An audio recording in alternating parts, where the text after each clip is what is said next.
Muy bien. Continuando con nuestro programa académico, daremos cabida a la siguiente mesa de diálogo titulada Cultura y Cambio Climático, los desafíos de la mitigación.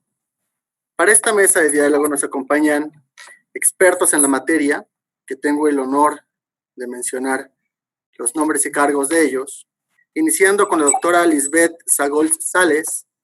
Ella es profesora e investigadora de la Facultad de Filosofía y Letras de la UNAM. Doctora Sagols, un placer verla nuevamente. ¿Qué tal?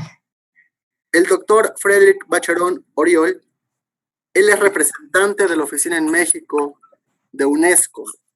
Doctor Frédéric, no sé si ya nos acompaña, pero lo esperamos en unos minutos. También está con nosotros el doctor Enrique Lev Zimmerman. Él es coordinador del Grupo de Sustentabilidad de la Unión de Científicos Comprometidos con la Sociedad. Doctor Lev, un honor poderle saludar a distancia. Mucho gusto en estar con ustedes. Un placer, doctor. Para esta mesa de diálogo va a moderar la doctora Hilda Romero. Ella es docente e investigadora de la Universidad Autónoma de Querétaro. Doctora Hilda, le cedo la palabra y los micrófonos de esta importante mesa de diálogo. Por favor, doctora. Infinitas gracias. Buenas tardes a todos y a todas. Es un placer estar con ustedes en este gran foro de bioética y derechos humanos. Y entonces, bueno, nos corresponde la mesa de diálogo que es cultura y cambio climático, así como los desafíos de la mitigación de los problemas asociados a esta área. Como bien ya nos hicieron favor de presentarnos a toda la mesa, pues entonces, si ustedes me lo permiten, doctores, sería una participación 10-12 minutos para al final dar una ronda de algunas preguntas que pudiéramos tener. Y si estamos todos de acuerdo, doctora Lisbeth, le molestaría a usted con iniciar con esta mesa, sobre todo porque usted ya nos hizo favor de abordar algunas preguntas que son fundamentales precisamente para esta crisis ecológica que se está viviendo y que va en las preguntas, cito, es ¿por qué somos responsables de esta crisis ecológica? ¿Cuál es la visión ética que nos ayudaría a enfrentar la crisis ecológica? ¿Y qué podemos hacer para minorar esta crisis ecológica? Doctora, este es su foro. Adelante, por favor. Gracias. Mucho gusto de estar aquí. Gracias por la invitación. Pero a mí me dijeron que 15 minutos y bueno, ok.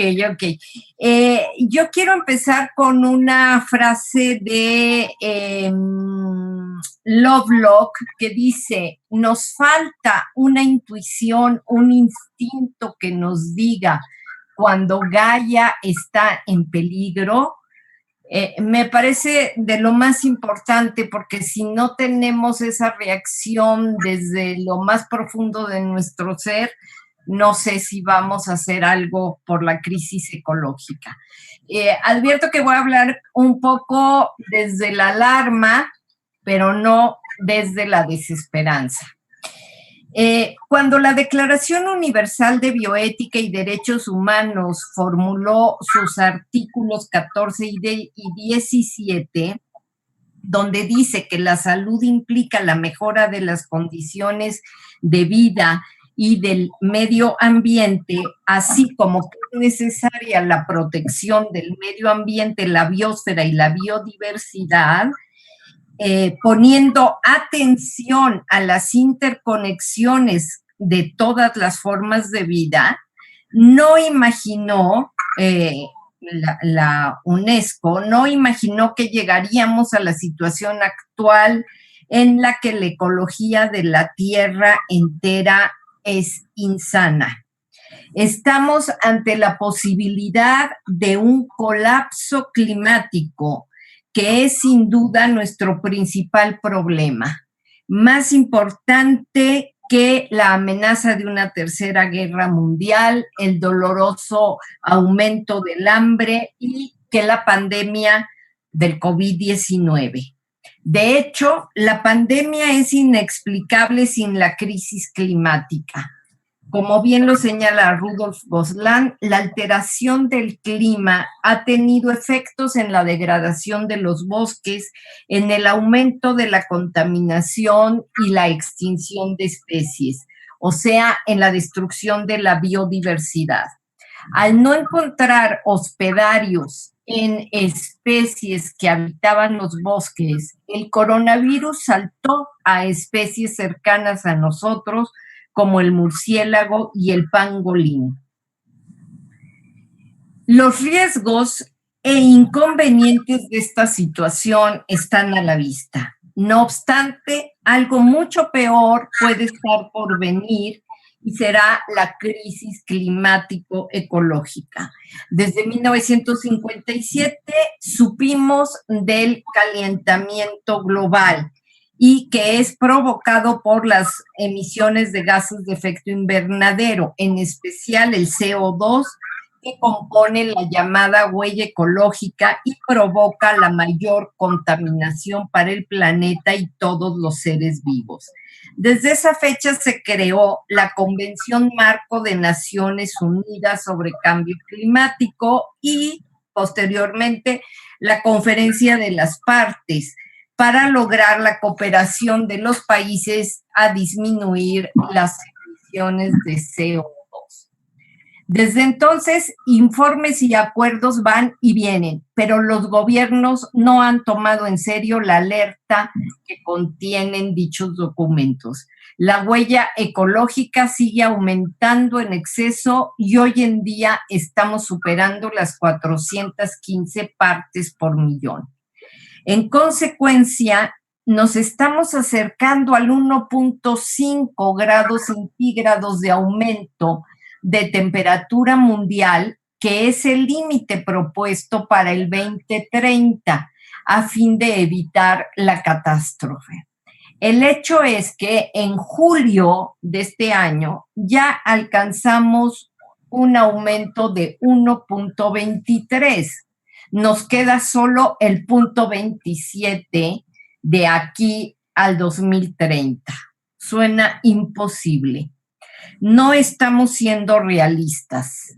¿Acaso es del todo cierta la terrible afirmación de Lovelock sobre la pérdida de una intuición, un instinto que nos diga cuando Gaia está en peligro?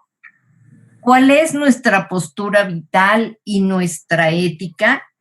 No podemos tomar en serio la pandemia y el cambio climático.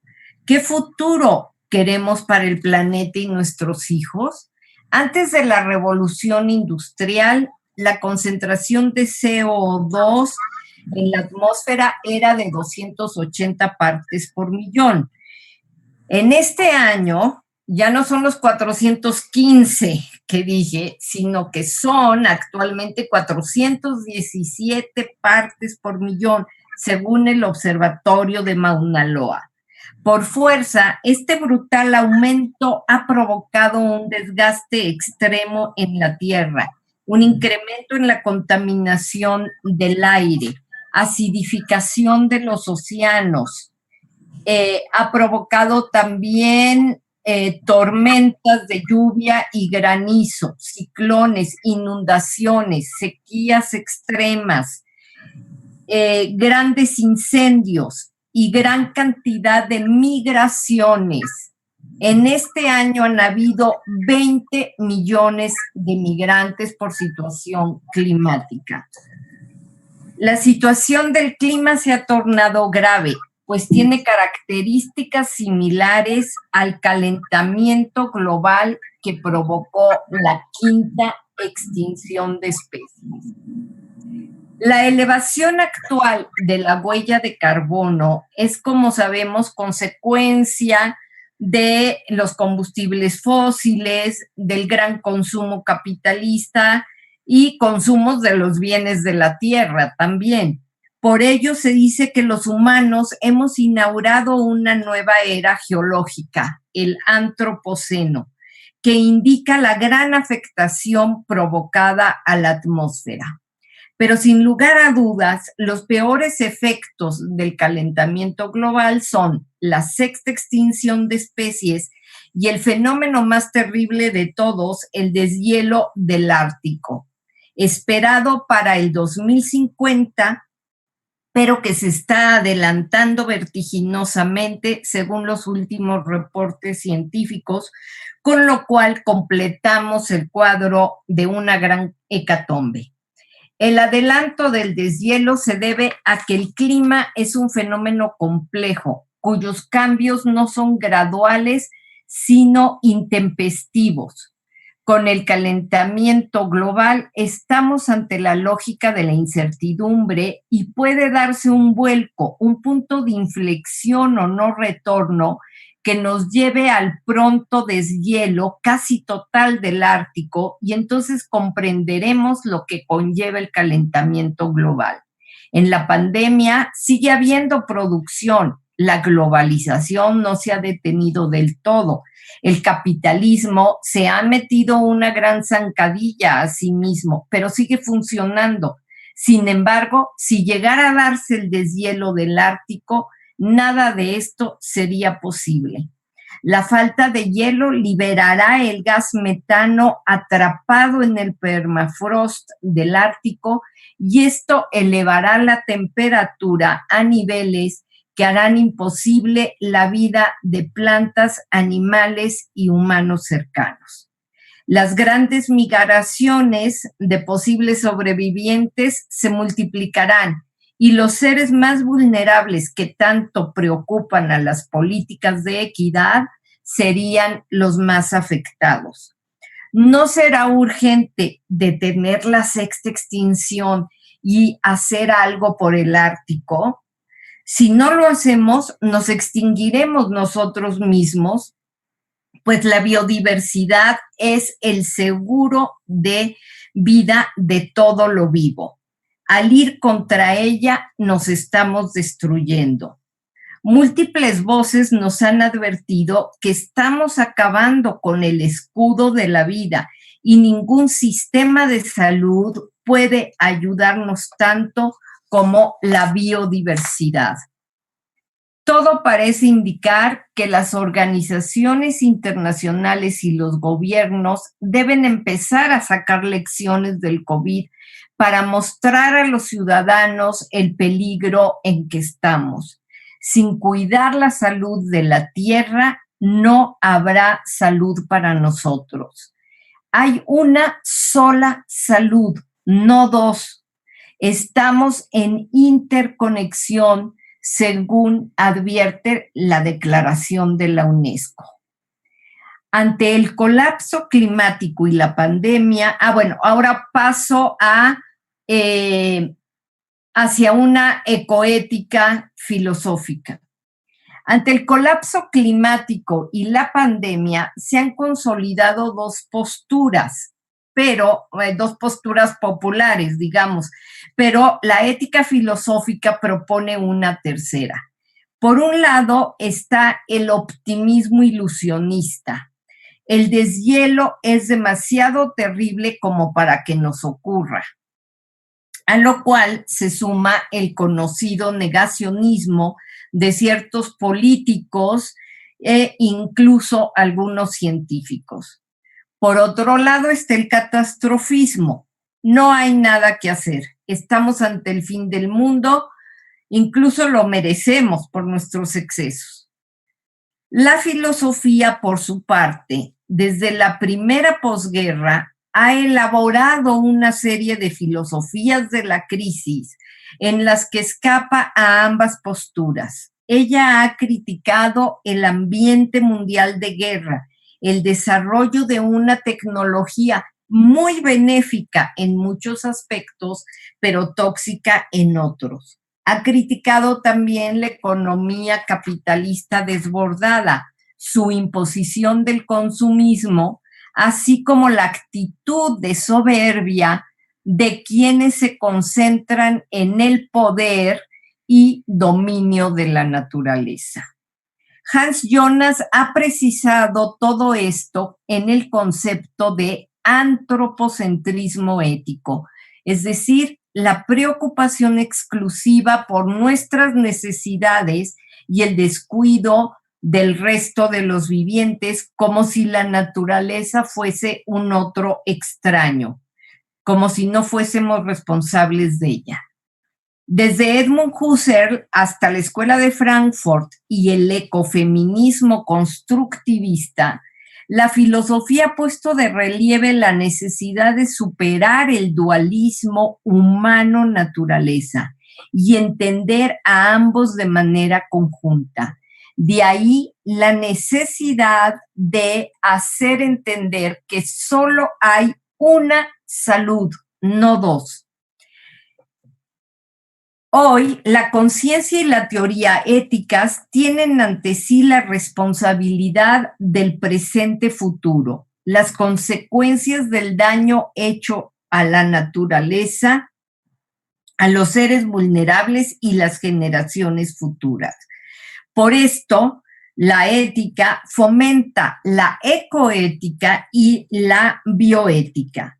Antes de Jonas, Aldo Leopold nos hace ver que la ética tiene que ampliarse a la tierra y respetarla, debido a que somos un viviente más. La ecoética de Leopold es una fuente viva para el presente porque parte del análisis de la evolución de las especies, parte de la convicción de que todos los seres vivos formamos una comunidad biótica en la que todos tenemos el derecho a sobrevivir porque en principio somos iguales, salvo en situaciones de amenaza o peligro. Y lo más importante de su planteamiento es que en la evolución se da la ética. O sea, no es una ética racionalista, sino que es una ética que surge en el desarrollo de los seres vivos. Para él, la ética es un impulso orientador, una especie de instinto, aunque no propiamente tal, pues caeríamos en el biologicismo, pero sí es una fuerza vital que nos orienta a unirnos con la vida en general y superar la crisis ecológica. Para Leopold, hay una especie de saber orgánico, podemos decir biofílico, de amor a la vida, que nos impulsa a buscar los valores de cohesión, colaboración, justicia, armonía, admiración de la belleza, la salud y el equilibrio de la tierra. Puede verse aquí de manera legítima la apelación a una fuerza vital que nos despierte ante Gaia, que nos saque del adormecimiento, que nos permita reconocer con el propio director de la ONU, Antonio Guterres, que el cambio climático va más rápido que nosotros. Por tanto, ya no vale hablar de mitigación y adaptación. Hay que hablar de colapso y de urgencia, de emergencia ante esta crisis. La ecoética ha tenido desarrollos en filósofos como Dale Jamieson, quien formula las virtudes que hemos de tener hoy en día.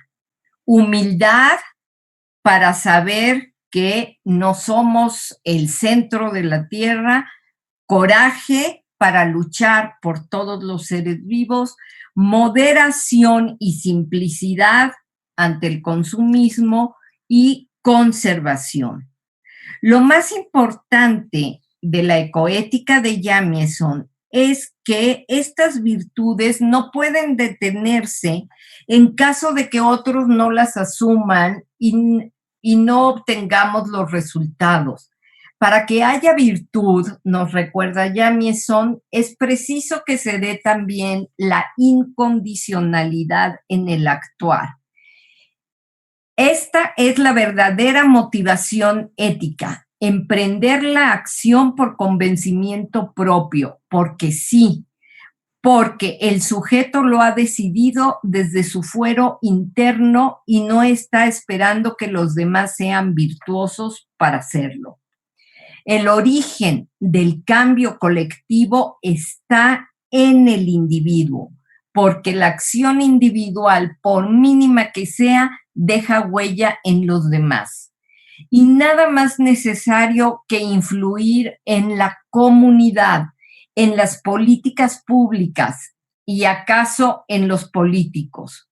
No sabemos si esto se pueda lograr, pero hay que intentarlo, aunque sea con protestas públicas. Y también cabe apelar a la UNESCO para que interceda y para que, superando la declaración de hace 15 años, realice intensas acciones de difusión unitaria, difusión de la salud unitaria, tanto en instituciones educativas como de salud y en la sociedad en general, que enfatice su convicción de interconexiones entre todas las formas de vida.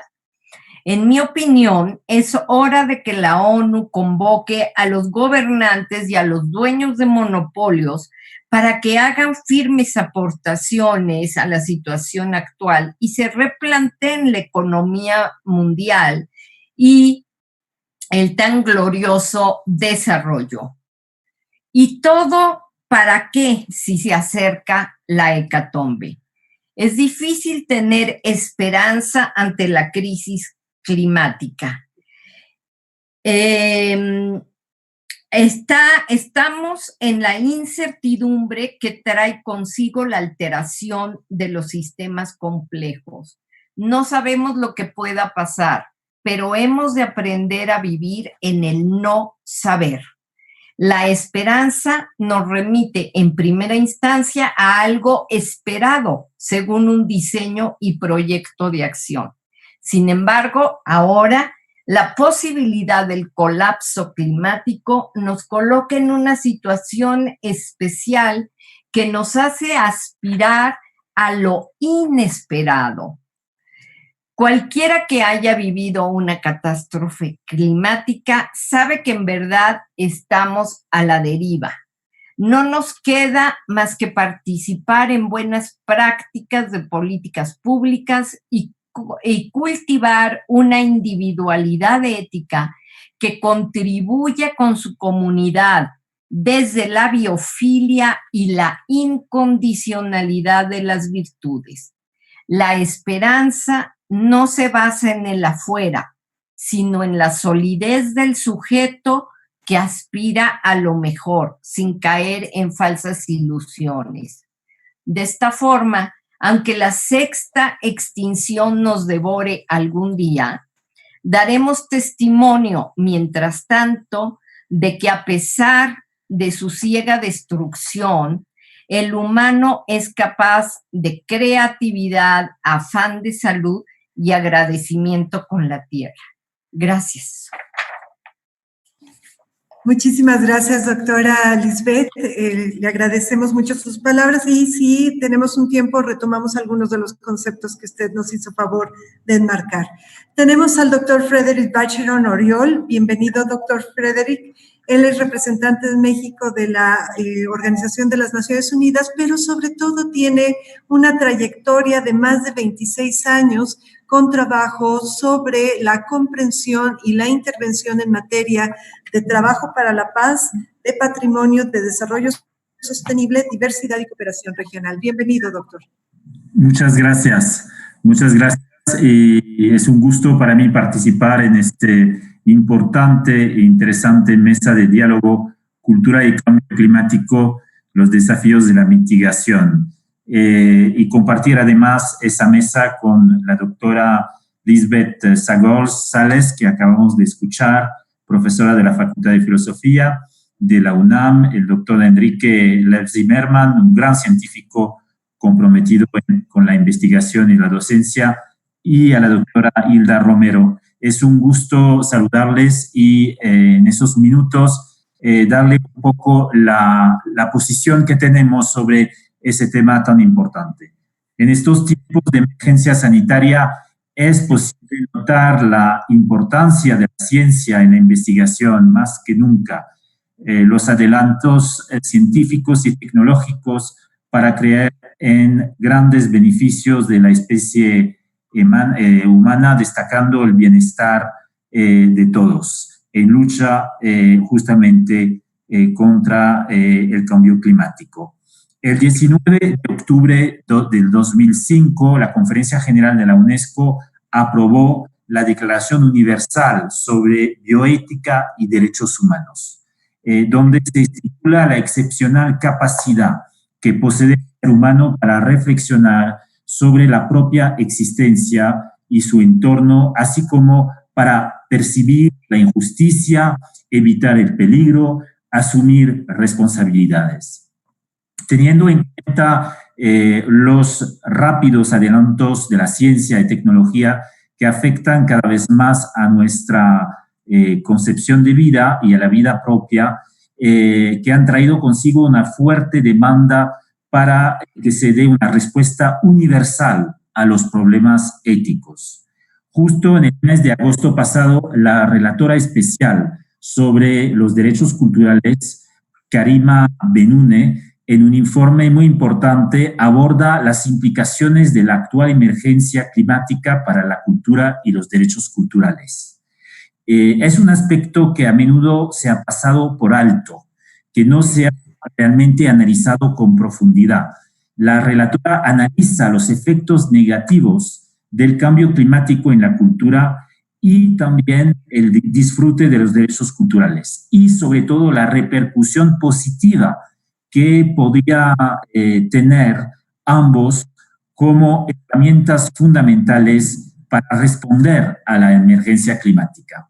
La cultura y los derechos culturales no solo corren el riesgo de desaparecer a causa del cambio climático, también forma parte, y eso tal vez es lo más importante y lo menos destacado, forma parte de la solución y ofrecen una serie de herramientas esenciales para llevar a la práctica las estrategias de mitigación del cambio climático y de adaptación a él. Ustedes saben que el artículo 17 de la Declaración Universal sobre Bioética y Derechos Humanos, que estipula desde la concepción ambiental, se habrá de tener debidamente en cuenta la interconexión, como lo decía la doctora Lisbeth Sagols, la interconexión entre los seres humanos y las demás formas de vida, la importancia de un acceso apropiado a los recursos biológicos y genéticos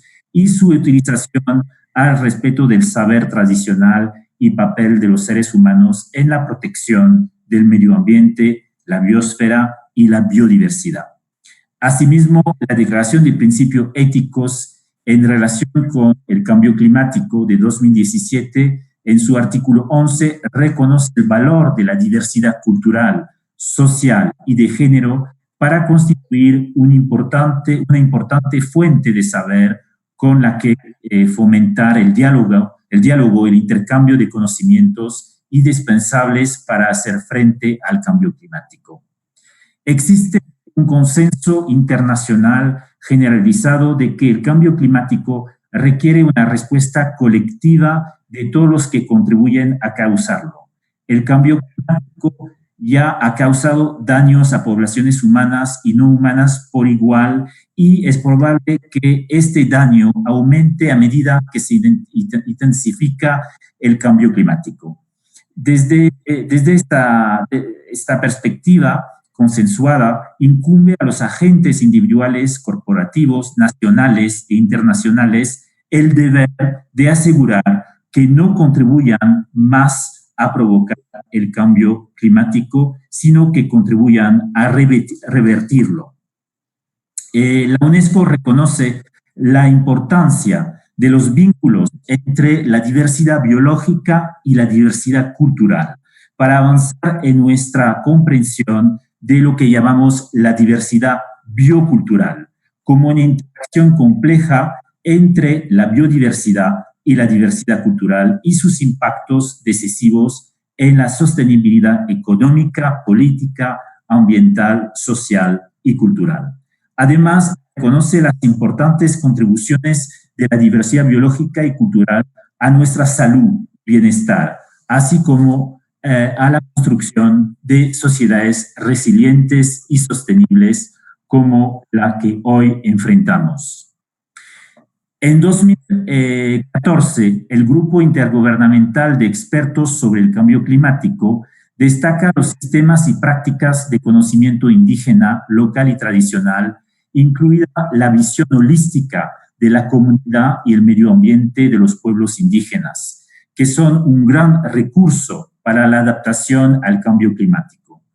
Cuando el reconocimiento indígena y la ciencia pueden trabajar juntos para abordar un problema definido conjuntamente, cada uno de ellos aportando su propia experiencia, su conocimiento coproducido, puede llevar una solución o soluciones novedosas. Para que esto suceda, es crucial construir diálogos que aseguren el respeto mutuo. En seguimiento de ello, el informe 2019 de la Plataforma Intergubernamental Científico-Normativa sobre Diversidad Biológica y Servicios de los Ecosistemas reafirma que el mundo de los seres vivos está desapareciendo y las enfermedades infecciosas podrían proliferar como consecuencia de ello.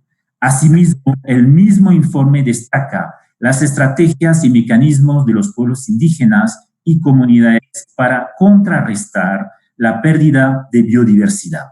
Es por ello que en 2002, UNESCO, hace ya muchos años, en 2002, puso en marcha el programa LINCS, que por sus siglas en inglés significa Sistemas de Conocimiento Indígena y Tradicional.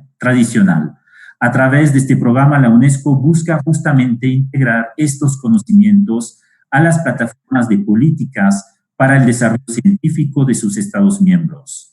El conocimiento indígena local permite documentar experiencias, prácticas, símbolos y también significados culturales del clima en relación con el cambio climático observado. Desde esta perspectiva y respecto a los estudios realizados sobre los grupos indígenas y el cambio climático, se han desarrollado diferentes perspectivas de investigación en los últimos años. Siendo México uno de los países con mayor diversidad cultural, megadiverso, los estudios sistemáticos sobre la percepción de los pueblos indígenas sobre el cambio climático aún son escasos, especialmente aquellos que buscan comprender las respuestas y adaptaciones a los cambios percibidos en el clima local. Reconocer el papel que juega el reconocimiento de los pueblos indígenas en la observación, adaptación y mitigación del cambio climático es un primer paso importante. Sin embargo, basar la toma de decisiones y la acción sobre el cambio climático en el mejor conocimiento disponible, tanto científico como indígena, conlleva desafíos adicionales. Por ejemplo, sabemos que la terminología climatológica de los pueblos indígenas conlleva muchos conocimientos sobre comprender la naturaleza. Los mixtecas de Oaxaca tienen un léxico mucho más amplio para definir el calor, o en lengua mixteca ini, justamente nuestra propia lengua. Lo, eva, canaindo, soportable, kini, demasiado, sasa, insoportable. Y sabemos que la frecuencia con que ahora oímos hablar de ini sasa significa calor insoportable, algo que antes era un fenómeno excepcional, ha ido en aumento, mismo que demuestra el cambio climático. En este marco, es importante mencionar que en el mes de febrero pasado, México fue la sede del cierre del Año Internacional de Lenguas Indígenas, donde tuvimos el honor de contar con la visita de la directora general por la primera vez, la señora Audrey Azoulay, con más de 700 representantes, defensores y guardianes de las lenguas originarias. De las experiencias adquiridas durante el Año Internacional y el evento de cierre resultó la Declaración de los Pinos, que reconoce la importancia de las lenguas indígenas para la cohesión y la inclusión social, los derechos culturales, la salud y la justicia. En específico, menciona que debería apoyarse la investigación y la formación consensuadas sobre los conocimientos indígenas en materia de metodología y clima, y en particular la interacción de los fenómenos bióticos y atmosféricos en la adaptación de cambio climático y la atenuación de sus efectos. Es muy importante proteger e incluir a los pueblos indígenas por sus aportes a la conservación de la biodiversidad y para fortalecer nuestra resiliencia ecológica. México es considerado un país megadiverso que alberga cerca de 10% de las especies registradas en el mundo y ocupa el 5º lugar en riqueza de lenguas indígenas a nivel mundial. Los estados con más diversidad cultural también son los estados con más diversidad biológica. Sin embargo, existe una gran paradoja. También son los estados con los índices más altos de pobreza. Tenemos que revertir esa paradoja. Necesitamos un cambio transformador, un cambio cultural, un cambio ético.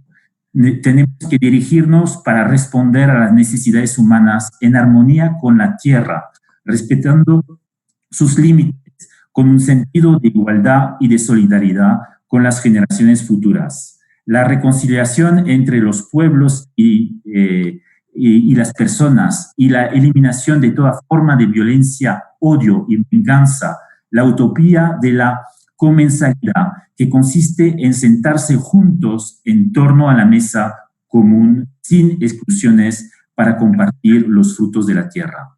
Desde la UNESCO impulsamos mucho el involucramiento de la bioética en los procesos de mitigación y adaptación del cambio climático.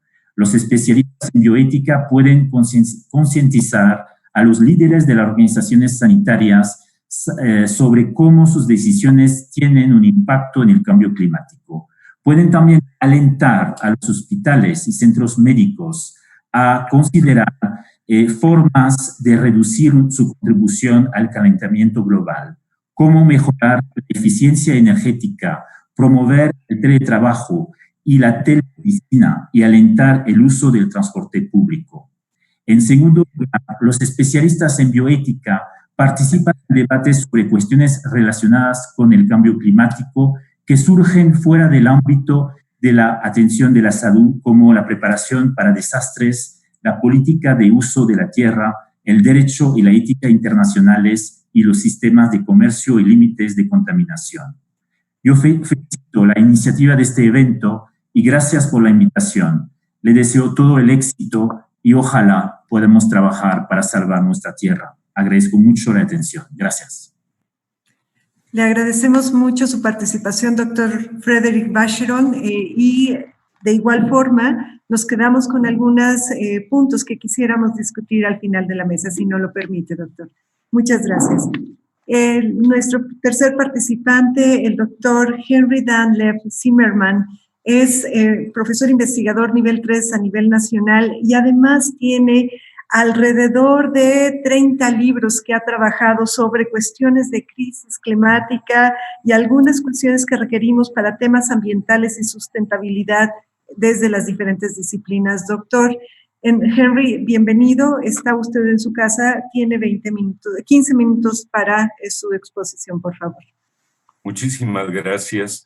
Agradezco mucho la invitación para este diálogo que es esencial y urgente, como bien lo han manifestado ya la doctora Lisbeth y el doctor Vacheron.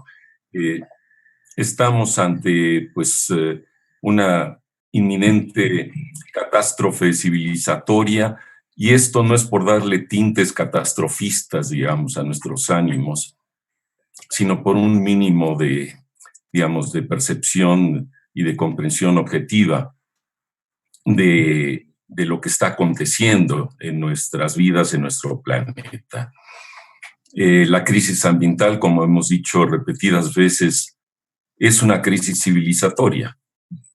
Es la crisis de la falta de comprensión que ha tenido la humanidad sobre sus maneras de incidir, de intervenir sobre la vida en este único planeta vivo que conocemos. Ya la doctora Lisbeth decía, ese no saber. Es decir, ha predominado esto que Nietzsche denomina una voluntad de poder, una voluntad de dominio, como una manera, como una forma constitutiva, un ánimo constitutivo de los seres humanos, una disposición de dominar, que llevó a la humanidad a sentirse pues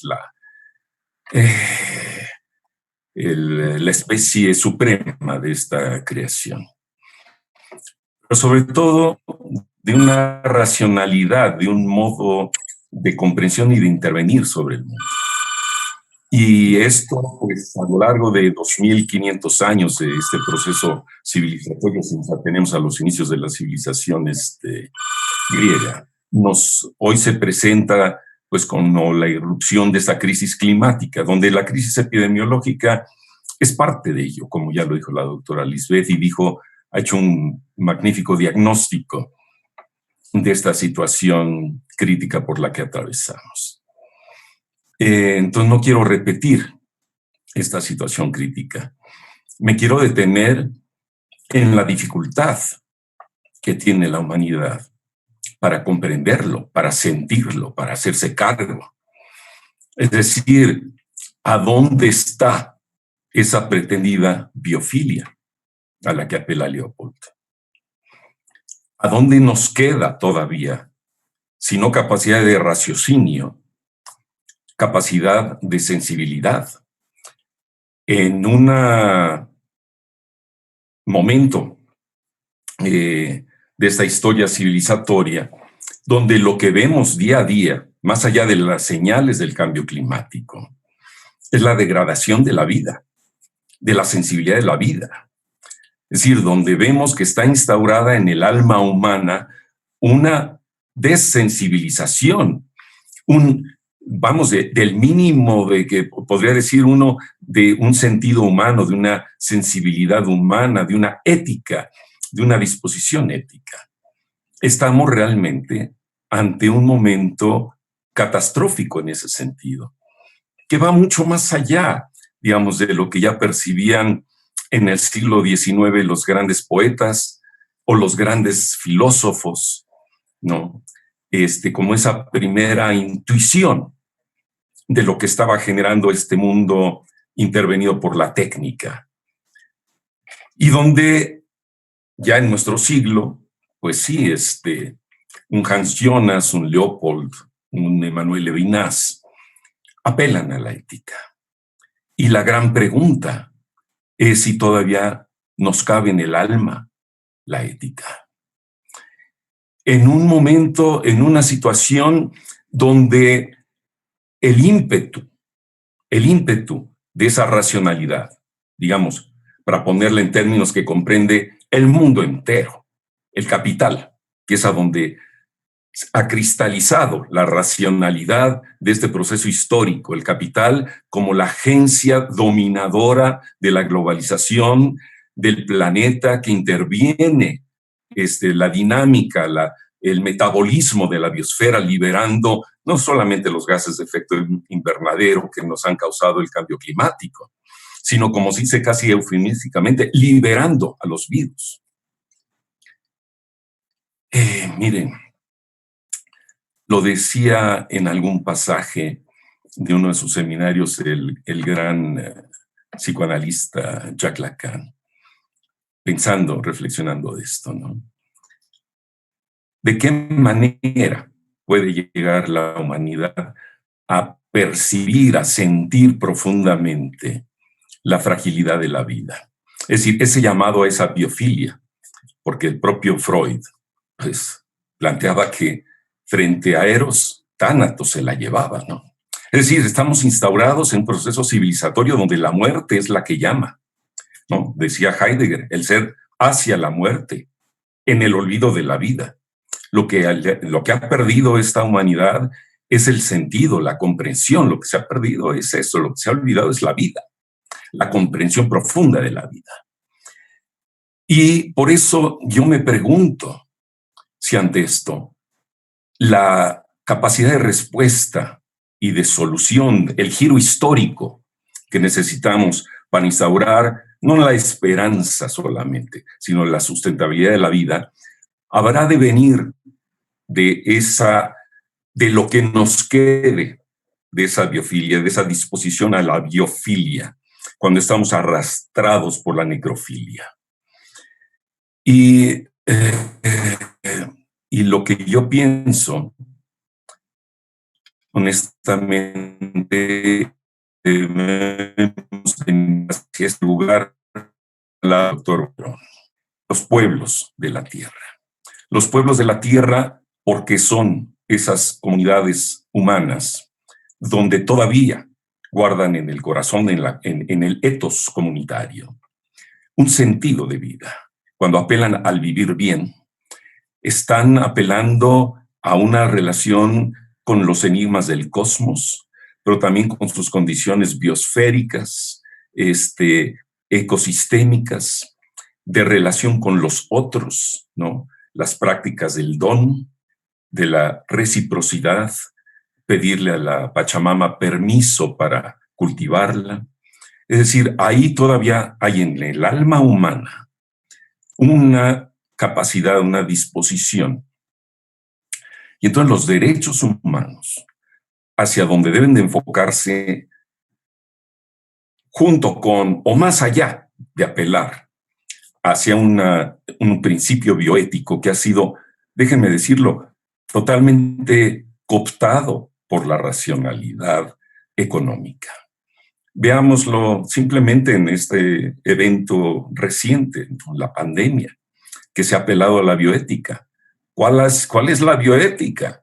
La bioética pasa por la disposición o la norma ética para saber quién debe morir, quién tiene más derecho a la vida en función de cuánto ha vivido, se decía al principio de la pandemia en algunos debates, ¿no?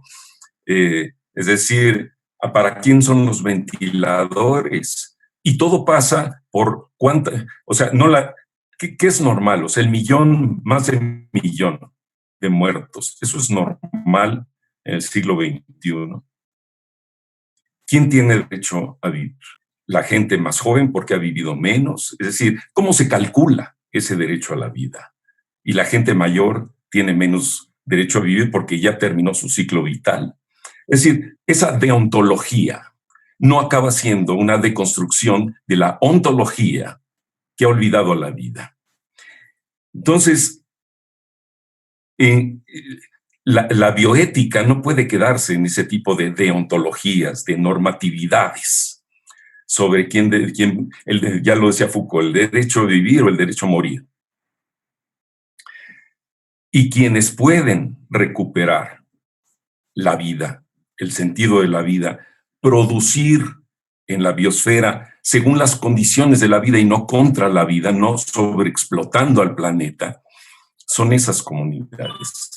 Esas comunidades que viven amenazadas todo el tiempo de ser desplazadas por la invasión, por la ambición totalitaria del capital, de apoderarse de todo el planeta, penetrar hasta el fondo de la Tierra, liberando todos los gases de efecto invernadero y los efectos que vendrán con las glaciaciones, el metano. Es decir, no tenemos ni idea todavía. Nadie alcanza a percibir lo que implica la crisis climática. Decía que el gran Lacan decía que solamente cuando llegó la plaga a Tebas, la población sintió en piel propia, en carne propia, la fragilidad de la vida. Antes el silogismo aristotélico de Sócrates es hombre, todos los hombres son mortales, era algo que pasaba más o menos por la razón, por la lógica, pero no anidaba en la sensibilidad del cuerpo humano, de la disposición humana. Y yo reflexionaba recientemente, cuando empezó la pandemia, en un texto que escribí justo al principio, cómo se refleja hoy en día. Yo me preguntaba, ¿la pandemia realmente nos va a llevar a ese punto que señalaba Lacan? Es decir, de esa sensibilidad de percibir la fragilidad humana y desde ahí vamos a lograr recomponer la lógica de la globalización. Cuando vemos que todas las muertes se van justificando más o menos porque lo que predomina ahorita es darle vida a la economía, porque no sabemos salir del atrapamiento de la lógica del capital. Y eso es lo que hay que romper. Y los únicos que podrán romper eso y abrir otros cauces a los mundos posibles sustentables son los pueblos de la tierra, porque conservan esa disposición. Entonces, los derechos humanos, y esto es una llamada pues a los movimientos por los derechos humanos, a UNESCO y a los organismos internacionales que se dejan sensibilizar todavía por esas cuestiones, que lo fundamental ahora es legitimar, afianzar los derechos de esos pueblos, los derechos comunes a los bienes comunes de la humanidad, de la vida en el planeta. Darle protección a ellos. Hoy que se ven amenazados por la propia pandemia, y hay veces por intervenciones muy propositivas, porque nada le queda mejor, no hay anillo que le quede mejor al dedo a un Bolsonaro, por ejemplo, de llevar la pandemia a la Amazonía y exterminar lo que queda ahí de defensa de esa impresionante capacidad de captar y transformar la energía solar para la producción de vida que sustenta la vida humana. Entonces, esas son, digamos, los dilemas enormes por los cuales atravesamos. Y no viene bien apelar a la individualidad y a la capacidad de biofilia que nos quede a cada uno de nosotros. Pero si lo vemos en términos ya no solamente de principios éticos como tales, sino de una estrategia política de transición hacia la sustentabilidad de la vida. Entonces la ética tiene que hacerse política y esa política se tiene que transferir a esos espacios, darle juego dentro de ese diálogo de saberes, decía el doctor Vacheron, sí, todo lo que podemos aprender de los saberes tradicionales, pero no para que se los apropien las grandes corporaciones, que es lo que vienen haciendo, con la etnobioprospección, que se han apropiado de los saberes tradicionales para capitalizarlos. Y esa es la lógica que viene dominando, sino afianzar los derechos territoriales a la vida, a los espacios vitales de esos pueblos. Ese es el gran dilema, y para eso tenemos que atravesar por encima de las limitadas capacidades de comprensión de quienes dirigen, digamos, a los pueblos, los gobernantes. Los gobernantes instaurados en la lógica de progreso. Hoy la izquierda, lo que queda de la izquierda, se llama progresista, es decir, no les entra en la cabeza que para que haya una cuarta transformación, una transformación, no es solamente un ajuste de cuentas con la corrupción que se ha instaurado en nuestro país, por ejemplo. No basta eso, es fundamental y tenemos esa lastra en nuestra historia, en la vida cotidiana, pero la transformación que exige hoy en día el mundo va más allá. No megaproyectos en el sureste de la República que lo que van a generar es darle pues cabida, digamos, flujo a los capitales, y lo que van a acabar haciendo es desprendiendo más gases de efecto invernadero que se irán a la atmósfera y más virus que vendrán a amenazar la vida humana. ¿Por qué no pensar en recuperar la gran cultura maya, la gran civilización maya, con sus saberes inyectados de lo mejor de la ciencia y de la técnica moderna, pero aprender a vivir en las condiciones de la vida, en las condiciones termodinámicas, ecológicas, culturales y simbólicas, hacernos cargo de esos impulsos tanáticos que están instaurados en nuestro inconsciente, cortar esa capacidad que tiene el capital de apropiarse de ese goce perverso que lleva a los seres humanos a querer sobrevivir reapoderándose de la naturaleza, negando a los otros. Es decir, la transición, la ética política a la que apelo, es una ética que pone sobre la base, sí, la Gaia, sí, la teoría de Gaia, es decir, volver a los inicios de lo que Heráclito llamó la physis, es decir, la vida como la emergencia de lo múltiple, de lo diverso, una política de la diferencia, que implica que nuestra política, que los principios políticos estén fundados en un reconocimiento de los derechos de los demás y a ser diferentes, a no unificarnos en la unidad del mercado, en la unidad nacional, y una ética de la otredad, pero llevada al campo político, entendiendo el derecho existencial de los pueblos en todas sus diferencias, en esa diversidad biocultural que es la mayor riqueza de la vida y de la humanidad. Eso es lo que creo que es, pues, fácil quizás decirlo, tampoco es tan fácil, pero mucho más difícil dar ese giro civilizatorio, pero sin ello, pues, la inercia que está ya trazada en estos momentos en el planeta, pues nos hacen casi pues una utopía en el peor sentido, no en el mejor, como un despropósito, siquiera atreverse a pensar y a decir lo que yo estoy diciendo. Y entonces quedamos en un falso ideal de mitigar el cambio climático, como dijo la doctora Lisbeth, tiene toda la razón. Todo el mundo se quedó en mitigar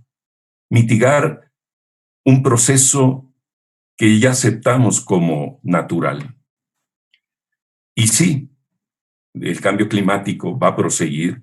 Ya lo dijeron, podemos esperar que vengan más virus, quizás más virulentos que este todavía. Pero si no pensamos en esa alteridad, en que se puede producir y vivir en las condiciones de la vida y no contra la vida, que es lo que se ha instaurado en esta odisea civilizatoria de la humanidad, entonces sí estamos destinados a la catástrofe. A la humanidad, a la universidad, pues nos ha tocado este momento crucial en la historia de la humanidad. Por primera vez es convocada toda la humanidad, no los poetas, los filósofos, los científicos, toda la humanidad a posicionarse y actuar todos para recuperar lo que nos quede de ese principio biofílico para reconducir la existencia humana y de la vida en el planeta. Muchas gracias. Muchísimas gracias, doctor Henry Dansleb Zimmermann. Muchísimas gracias por sus comentarios. Nos quedaría solamente 2 minutos para algún comentario final que quisieran apoyarnos, doctora Lisbeth, doctor Bergeron. Si nos hicieran favor. Su micrófono está cerrado, doctora. Perdón. ¿Dónde está mi micrófono? No ahí, lo veo. Ya lo encontramos, ya se escucha muy bien, doctora. Bueno, yo solamente felicitarme de estar aquí, de haber escuchado a los dos oradores, especialmente al doctor Lev, que realmente ha sido un marco que me abre muchas vías de reflexión. Y nada más una cuestión que me queda es pensar en cómo nos levantamos de la Segunda Guerra Mundial. O sea, algo después de esa real hecatombe y tanatofilia, ¿cómo nos levantamos? Hubo allí también algo, una liga con la vida que nos levantó, ¿no? Entonces, me encanta esto de ir a los pueblos originarios, entender cómo se puede vivir en las condiciones de vida y no contra la vida, y enriquecerlo también un poco en esa civilización tecnológica de la Segunda Guerra Mundial. Nos levantamos también, ¿no? Bueno, son reflexiones. Muchas gracias. Muchas gracias, doctora Lisbeth. Doctor Bergeron, quisiera hacer sus comentarios finales, por favor. Sí, yo creo que, bueno, escuchando mis colegas, yo creo que hay algo que no debemos temer, es la palabra de la complejidad, como decía Edgar Morin. Yo digo, esa complejidad que nos permite abarcar los problemas en abarcar los problemas en todos sus aspectos, justamente el tema un poco de hoy, ¿no? En la cultura del cambio climático, los desafíos, como lo decía el profesor, la mitigación es una palabra desafortunada porque es como mitigar algo que no podemos resolver. Yo diría los desafíos de la solución. Yo creo que la complejidad es un tejido de eventos, acciones, interacciones, retroacciones, determinaciones, azares que hay que tomar en cuenta para encontrar la solución. Y vemos que la ley del mercado es simplificar, homogeneizar, evitar justamente esa complejidad que no es rentable, ¿no? Entonces, sí, después de la Segunda Guerra Mundial, como lo decía Lisbeth, el mundo se levantó, pero se levantó con un proyecto esencialmente económico y que el mundo se debería levantar ahora con un modelo ético. Eso porque ese modelo después de la Segunda Guerra Mundial funcionó un tiempo, pero se agotó, no es sostenible. Y por eso tenemos que repensar la complejidad de nuestro mundo. Gracias. Muchas gracias, doctor. Doctor Henry, quisiera decir alguna reflexión final, por favor.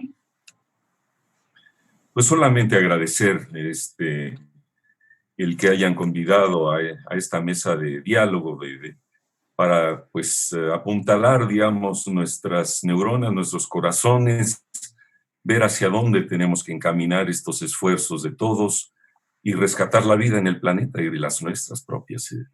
Y así es que pues no me quedan más por agregar en estos momentos, ¿no?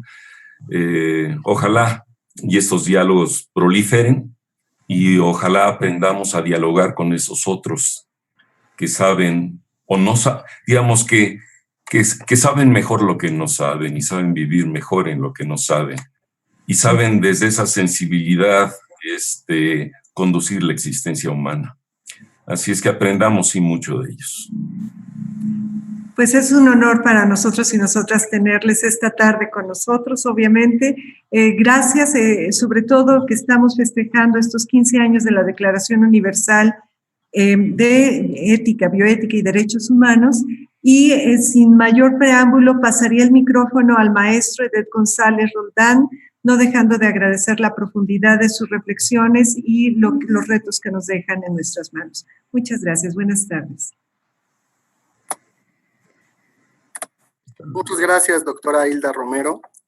Con esta mesa de diálogo damos por concluido este foro de bioética y derechos humanos a 15 años de la Declaración Universal, que también el día de hoy se empata con el Día Mundial de la Bioética. No sin antes agradecer y celebrar que a través de los medios digitales podamos habernos dado cita en la contingencia sanitaria derivada de la COVID-19 para que a partir de las diversas mesas de diálogo, de las conferencias magistrales, de la conferencia de la doctora Garbiñe, nos hayamos detenido a reflexionar sobre estos desafíos que enfrentamos ante esta pandemia para poder contribuir a mejorar tanto los servicios de salud como en nuestro país y el mundo en general. No podemos soslayar la importancia de asegurar el irrestricto cumplimiento de los estándares éticos para el desarrollo de investigación con seres humanos, como el beneficio científico, el beneficio social de algún protocolo de investigación, el consentimiento informado, la reducción del riesgo. Es por eso que a través de la Comisión Nacional de Bioética, hoy por hoy, reconocemos el valor de esta como un marco ético, como un marco jurídico para poder orientar el proceso de desarrollo e innovación en salud hacia un bien común, así como esta base para el desarrollo de acuerdos que van a considerar la diversidad de posturas con fundamento en los principios éticos mínimos. En este espíritu, este órgano desconcentrado, Comisión Nacional de Bioética, reitera el esfuerzo por haber logrado este encuentro, para este intercambio de experiencias, puntos de vista con especialistas de renombre internacional, como acabamos de escuchar al doctor Frederick, a la doctora Lisbeth, al doctor Enrique Lev, que nos da pauta para poder ejemplificar cuáles son estas oportunidades y vulnerabilidades que hay en relación con el cuidado de la salud, la innovación biomédica y la protección de la integridad de las personas. Quisiera concluir con aquella mención que el doctor Jorge Carlos Alcocer Varela, nuestro secretario de Salud en México, quien nos acompañó con el mensaje inaugural en este foro, diera en la inauguración del año académico de la Academia Nacional de Medicina de México el pasado 6 de febrero de 2019. Él menciona que la ciencia abre interrogantes que solo podrán ser resueltos con la ayuda de las humanidades médicas y fundamentalmente de la que se ha dado a llamar bioética. Sin mayor preámbulo, muchas gracias a todos los expertos, muchas gracias a los moderadores, a los compañeros de la Comisión Nacional de Bioética. Gracias a todos ustedes por hacer posible este foro internacional. Me reitero a sus órdenes, la Comisión Nacional está abierta para establecer diálogos y estos foros que permitan el arraigo de la cultura de bioética en nuestro país. Gracias a todos los participantes, enhorabuena, me despido a distancia, deseándoles la mejor salud para todos, sigámonos cuidándonos en casa, cuidemos a los nuestros y, sin mayor preámbulo, felicidades a todos nosotros. Muchas gracias. La liga, paréntesis, la liga de la constancia estará abierta únicamente por 5 minutos más para aquellos que puedan ingresar a la misma, puedan obtener esta constancia de valor curricular. Sin mayor preámbulo, gracias a todos y reitero las felicitaciones a todos ustedes. Hasta luego.